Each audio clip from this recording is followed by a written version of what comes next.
বাংলাদেশে জেঁকে বসেছে শীত, ঠান্ডায় কাঁপছে পঞ্চগড়, তেঁতুলে তাপমাত্রা নামলো ৮ ডিগ্রিতে।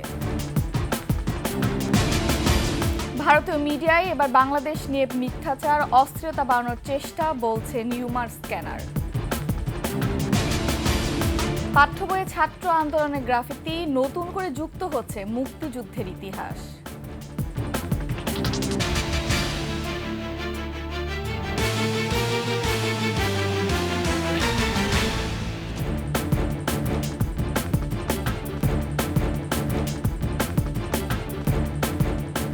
দর্শক শুনছিলেন সংবাদ শিরোনাম, আমন্ত্রণ ২১শে সংবাদে। সাথে আছি আমি ফারহানা রূপা।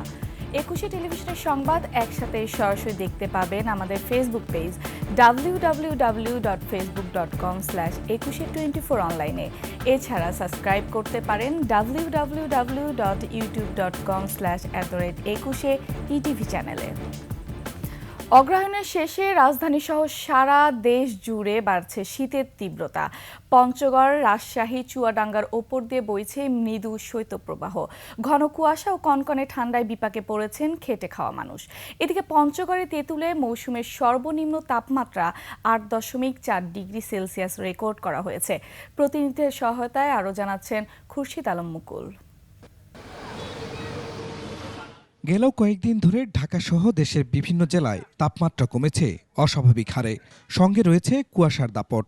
শীতের রাতে ছিন্নমূল মানুষেরা পড়েছেন বিপাকে। আগুন জ্বালিয়ে উষ্ণতার সন্ধান করছেন কেউ কেউ। তাপমাত্রার পারদ নেমে মৌসুমের সর্বনিম্ন তাপমাত্রায় বিপর্যস্ত দেশের সবচেয়ে উত্তরের জেলা পঞ্চগড়ের জনপদ। ঘন কুয়াশার সাথে হিমেল বাতাসের দাপটে জবুথবু জনজীবন। এমন কুয়াশাতে কিছু দেখা যাচ্ছে না, লোকজন বাইরে হচ্ছে না, যাত্রীও নাই। অবস্থা খুবই খারাপ, দেখেন কি ঠান্ডা। সকালে আসছি, যাত্রী নাই, আর ইনকাম নাই বর্তমান। মৃদু শৈত্যপ্রবাহ বইছে চুয়াডাঙ্গার উপর দিয়েও। কুয়াশা আর কনকনে ঠান্ডায় বিপাকে খেটে খাওয়া মানুষ। কঠিন ঠান্ডা, আমরা তো সকালে বেরোতেই পারছি না, কাজে কামে আসবো, গরিব মানুষ। আমাদের রোডে চলা গাড়ি ঘোড়া চালানি মানুষ, আমার খুব কষ্ট। রংপুর অঞ্চলে ঘন কুয়াশায় ঢাকা পথঘাট। গুড়ি গুড়ি বৃষ্টির মতো ঝরছে কুয়াশা, হিমেল বাতাসে বেড়েছে শীতের তীব্রতা। নিতান্ত প্রয়োজন ছাড়া ঘর ছাড়ছেন না কেউ। কুয়াশাটা বেশি, কষ্ট হচ্ছে গাড়ি চালাইতে আমাদের অনেক। গাইবান্ধায়ও জেঁকে বসেছে শীত। এখানে কুয়াশার দাপট না থাকলেও হাড় কাঁপানো শীতে বিপর্যস্ত জনজীবন। ঘরের মাঝে নেউরে পানি পড়ে, সলপল বাচ্চা কোচ্চা নিয়ে থাকি, নেউরে ঠান্ডাতে কাপ। ঠাকুরগাঁওয়ে রাত থেকে দিনের বেশিরভাগ সময় পর্যন্ত থাকছে কুয়াশার দাপট। শীতের তীব্রতা বেড়েছে মৌলভীবাজারেও। খুরশিদ আলম মুকুল, ডেস্ক রিপোর্ট, ২১শে টেলিভিশন।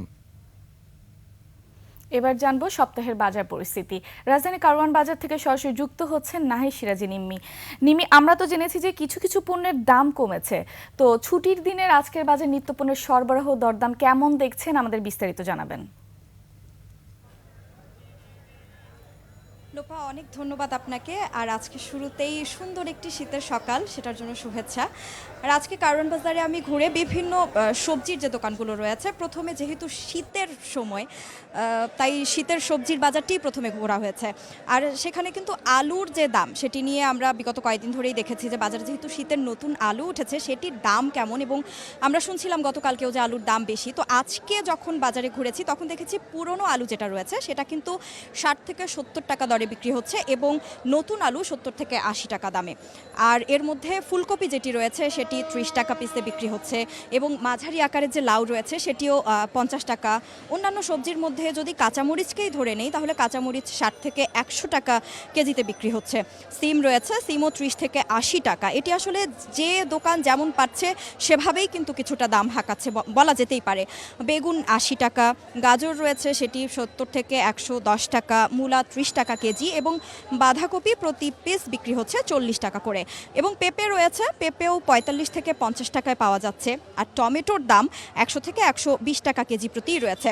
আর একটু যদি পেঁয়াজ এবং আদা রসুনের দিকে তাকাই সেক্ষেত্রে দেখব যে ভারতীয় যে পেঁয়াজটা রয়েছে সেটি বর্তমানে বিক্রি হচ্ছে 80 টাকায় এবং দেশি পেঁয়াজ 90 টাকায়। আর আদা রয়েছে 120 থেকে 200 টাকা দরে। আদার মধ্যেও যে প্রকারভেদ রয়েছে দেশি বিদেশি দুটোই। আর রসুনের মধ্যে 220 থেকে 240 টাকা কেজিতে রসুন বিক্রি হচ্ছে। এখন মাংসের বাজারে তাকাবো। মাংসের বাজারে যদি বলতে চাই তাহলে ব্রয়লার মুরগির দাম এখন 190 টাকা কেজিতে বিক্রি করা হচ্ছে। সোনালী মুরগি বিক্রি হচ্ছে 270 থেকে 290 টাকায়।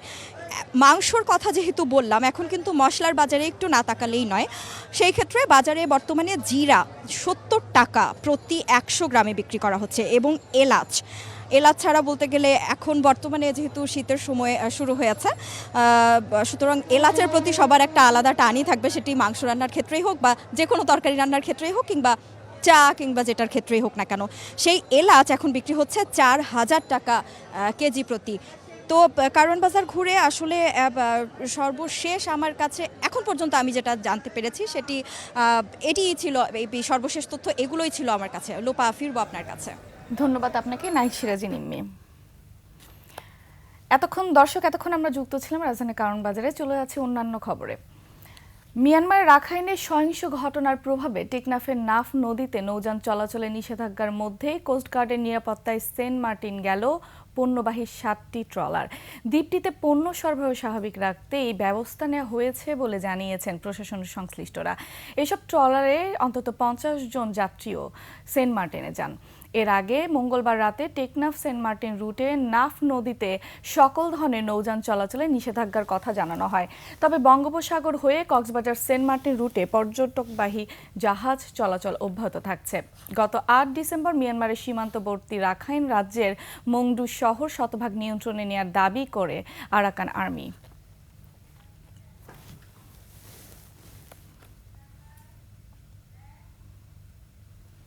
ভারতের গণমাধ্যমে বাংলাদেশ নিয়ে অপপ্রচারের পাশাপাশি সে দেশের নানা ঘটনাও বাংলাদেশে ঘটেছে বলে মিথ্যা প্রচার চলছে। এমন অনেক ঘটনা যাচাই করেছে ফ্যাক্ট চেকিং প্রতিষ্ঠান রিউমার স্ক্যানার। বাংলাদেশে অস্থিরতা বাড়াতে এমন মিথ্যাচার করা হচ্ছে বলে জানিয়েছে প্রতিষ্ঠানটি। আফসানা নীলার ডেস্ক রিপোর্ট। ময়মনসিংহে সম্প্রতি হিন্দুদের বসতবাড়িতে স্থানীয়রা হামলা, ভাঙচুর ও ধর্ষণ চালিয়েছে দাবিতে ফেসবুকে একটি ভিডিও ভাইরাল হয়। ভিডিওটি শেয়ার করে নিজেদের মনগড়া স্ট্যাটাস দেয় বেশ কিছু ভারতীয় নাগরিক। তবে আসলে এই ভিডিওটি ময়মনসিংহের কিনা সে বিষয়টি যাচাই করেছে যুক্তরাজ্য ভিত্তিক ভারতীয় ফ্যাক্ট চেক প্রতিষ্ঠান লজিক্যাল ফ্যাক্টস এবং ফ্যাক্ট ওয়াচ বাংলাদেশ। দেখা যায় ভিডিওটি মূলত গত নভেম্বরের ভারতের বিহার রাজ্যের পূর্ণিয়া জেলার, যেখানে গ্রামের এক নারী তার 3 সন্তানকে হত্যার পর নিজেও আত্মহত্যা করেন। হিন্দু ধর্মের সাধুকে জোর করে মুসলমান বানানো হচ্ছে এমন দাবি করা একটি ভিডিও সামাজিক যোগাযোগ মাধ্যমে ভাইরাল হয়, যাতে দেখা যায় রাস্তায় ঘুরে বেড়ানো এক লোককে পরিষ্কার করা হচ্ছে। ভারত এই ভিডিও ব্যবহার করে অপপ্রচার চালালেও ফ্যাক্ট চেকিং প্রতিষ্ঠান রিউমার স্ক্যানার জানায় মানবিক উদ্যোগের অংশ হিসেবে এটি করা হয়। শেয়ার করা তথ্য ভুয়া। সম্প্রতি ভারতের জাতীয় পতাকা পায়ে মারানোর একটি ছবি সামাজিক যোগাযোগ মাধ্যমে ভাইরাল হয়। তবে ছবিটি বাস্তব নয় এবং এটি এআই দিয়ে তৈরি হয়েছে বলে জানিয়েছে রিউমার স্ক্যানার। ভারত চায় বাংলাদেশ শুধরে যাক। এছাড়া বাংলাদেশে মন্দিরে হামলা ও প্রতিমা ভাঙচুর করা হয়েছে এমন দাবি জানিয়েছে ভারতীয় সংবাদ মাধ্যম RT ইন্ডিয়া। তবে তথ্যটি সত্য নয় জানিয়ে রিউমার স্ক্যানার বলছে সেটি আসলে ভারতের পশ্চিমবঙ্গের বর্ধমানের একটি কালী মন্দিরের প্রতিমা বিসর্জনের দৃশ্য। আফসানা নীলা, ডেস্ক রিপোর্ট, 21 টেলিভিশন। বৈষম্য বিরোধী ছাত্র আন্দোলনের গ্রাফিতি সজ্জিত করে ছাপা হচ্ছে 2024 শিক্ষাবর্ষে প্রাথমিক মাধ্যমিকের বই।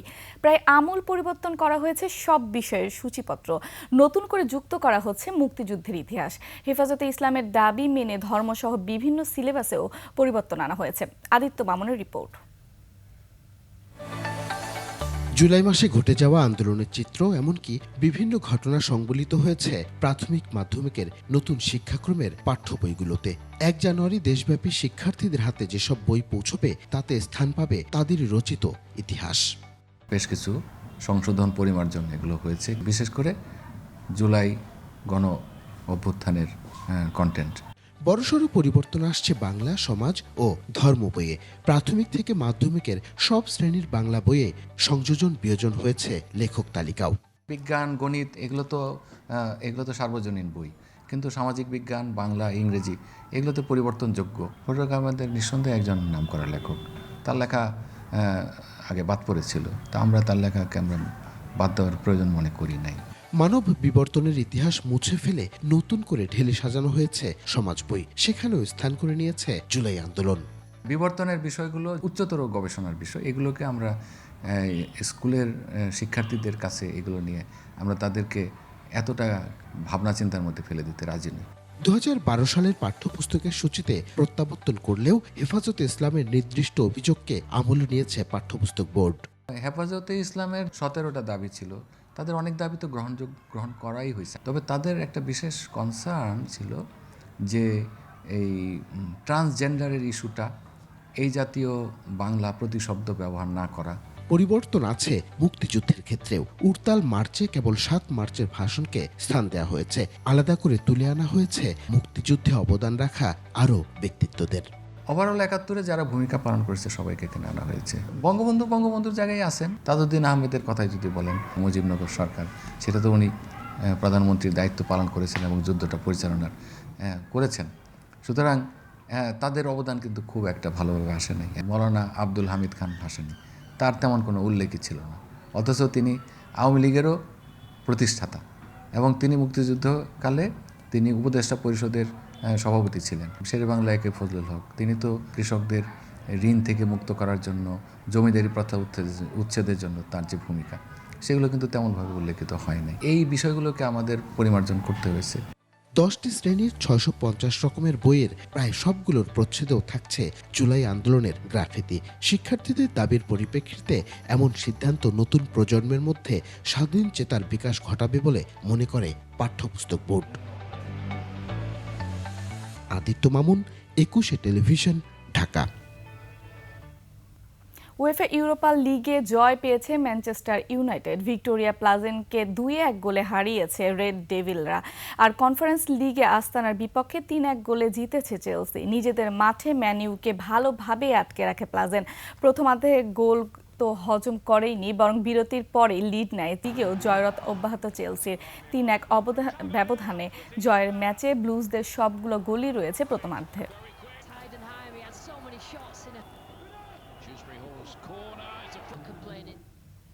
শেষ করছি 21 সংবাদ। যাবার আগে সংবাদ শিরোনামগুলো আরও একবার। সারা দেশে জেগে বসেছে শীত, ঠান্ডায় কাঁপছে পঞ্চগড়। তেঁতুলের তাপমাত্রা নামল